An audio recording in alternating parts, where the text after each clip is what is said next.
നിലമ്പൂരിൽ ഉപതെരഞ്ഞെടുപ്പിന്റെ ചർച്ചകളിലൂടെ കടന്നുപോകുന്ന സാഹചര്യത്തിലാണ് കഴിഞ്ഞ ദിവസം ഒരു വിദ്യാർത്ഥി പന്നിയുടെ കെണിയിൽ വീണ് മരണപ്പെട്ടത്. അത് വലിയ രീതിയിൽ ഇപ്പോൾ ചർച്ചാ വിഷയമായി വരികയാണ്. എന്തായാലും ഒരു കാര്യം നിങ്ങൾ മനസ്സിലാക്കുക, ഇപ്പോൾ നിർണായക സമയമാണ്.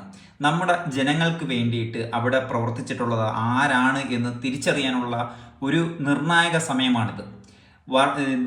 എത്രയോ മാസങ്ങളായിട്ട് സർക്കാരിനോട് ഗവൺമെന്റിനോട് അഭ്യർത്ഥിച്ചു കൊണ്ടിരിക്കുന്ന ഒരു നേതാവാണ് പി വി അൻവർ അവിടുത്തെ വനമേഖല വിഷയങ്ങളെക്കുറിച്ചും വന്യജീവികളുടെ കടന്നുകയറ്റത്തിനെ കുറിച്ചും ടു സെഡ് ജനങ്ങൾ അവിടെ അനുഭവിക്കുന്ന എല്ലാ പ്രശ്നങ്ങളും തുറന്നു പറഞ്ഞിട്ടുള്ള ഒരു നേതാവ് പി.വി.അൻവറാണ്.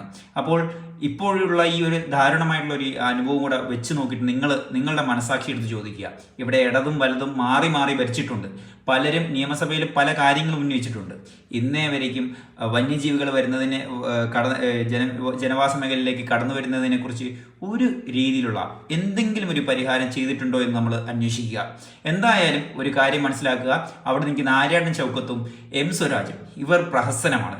ഇവർ അവിടെ ഒന്നും ചെയ്യാൻ പോകുന്നില്ല. ഒരു രീതിയിലുള്ള പരിഹാരവും അവിടെ കൊടുക്കാൻ പോകുന്നില്ല എന്ന് നമുക്ക് ഉറപ്പായിട്ടും പറയാം.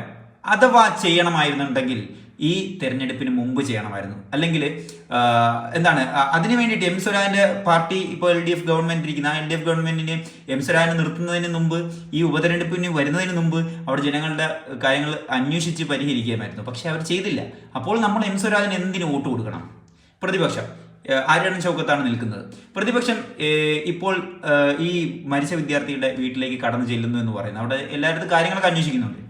എന്തുകൊണ്ട് നിയമസഭയിൽ ഒരു അവിശ്വാസ പ്രമേയം പോലും കൊടുക്കാൻ പറ്റും? പക്ഷെ എന്നിട്ട് അവരതൊന്നും ചെയ്യുന്നില്ല. അപ്പോൾ എന്ത് അധികാരത്തിലാണ് ഈ പ്രതിപക്ഷത്തിന്, ഈ ആര്യാടൻ ഷൗക്കത്ത് എന്ന് പറയുന്ന നേതാവിന് തന്നെ അവിടെ ചെന്ന് ജനങ്ങളുടെ മുന്നിൽ നിൽക്കാൻ നോക്കുന്നത്? പി.വി.അൻവറിന് അഭിമാനത്തോടു കൂടി അവിടെ ചെന്ന് കയറാം. ഞാനാണ് അവിടെ നിരവധി തവണ സർക്കാരിനോട് കാല് പിടിച്ച് പറഞ്ഞതാണ് ഈ സംഭവങ്ങൾ. അദ്ദേഹത്തിന് ജനങ്ങളുടെ മുന്നിൽ നല്ല രീതിയിൽ ഫേസ് ചെയ്യാൻ പറ്റും. കാര്യം അദ്ദേഹം ആ സ്ഥലത്തുള്ള എല്ലാ കാര്യങ്ങളും ഗവൺമെന്റിന്റെ കണ്ണു തുറക്കാൻ വേണ്ടിയിട്ട് അടിക്കടി അവതരിപ്പിച്ചതാണ്. അപ്പോൾ ഇനി നിങ്ങൾ പറ, ആര് ജയിക്കണം? ആരാണ് ജനങ്ങൾക്ക് വേണ്ടി സേവിക്കാൻ വേണ്ടിയിട്ട് കറക്റ്റായിട്ട് നിലമ്പൂർ മണ്ഡലത്തിൽ അനുയോജ്യനായത്? തുടരും എന്ന ഒരു വാക്കുണ്ടല്ലോ, പി.വി.അൻവർ തുടരും എന്നുള്ളൊരു വാക്ക്, ആ വാക്ക് സത്യസന്ധമാക്കണം എന്നുള്ളതാണ് എൻ്റെ ഒരു ആത്മാർത്ഥമായിട്ടുള്ളൊരു അഭ്യർത്ഥന.